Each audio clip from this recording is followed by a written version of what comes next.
नमस्कार मैत्रिणींनो, घरगुती किचन टिप्स या चॅनलवरती तुमचे अगदी मनापासून स्वागत।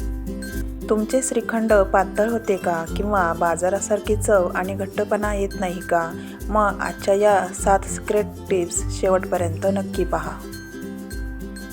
नंबर 1, घट्ट दही वापरा। श्रीखंडासाठी नेहमी घट्ट आणि ताजे दही वापरा। पातळ दही घेतले तर श्रीखंड नीट घट्ट होत नाही। नंबर 2, दही नीट टांगून ठेवा। दही सुती कपड्यात 6 ते 7 तास टांगून ठेवा। त्यातील पाणी पूर्ण निघाले की चांगला घट्ट चक्का तयार होतो।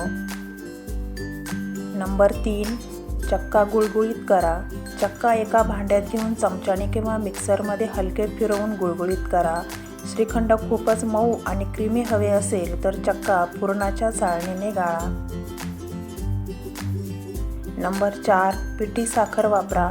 साधी साखर न वापरता पिठी साखर वापरली तर ती पटकन मिसळते आणि श्रीखंड गुळगुळीत होते।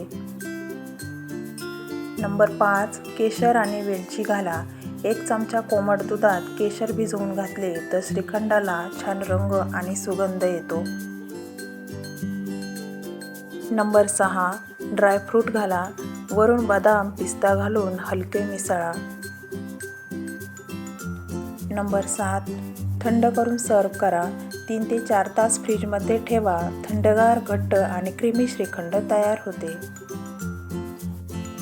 अशा प्रकारे या छोट्या छोट्या टिप्स वापरून तुम्ही घरच्या घरी परफेक्ट श्रीखंड बनवू शकता। व्हिडिओ आवडला असेल तर लाईक शेअर करा आणि चॅनलला सबस्क्राईब करा। धन्यवाद।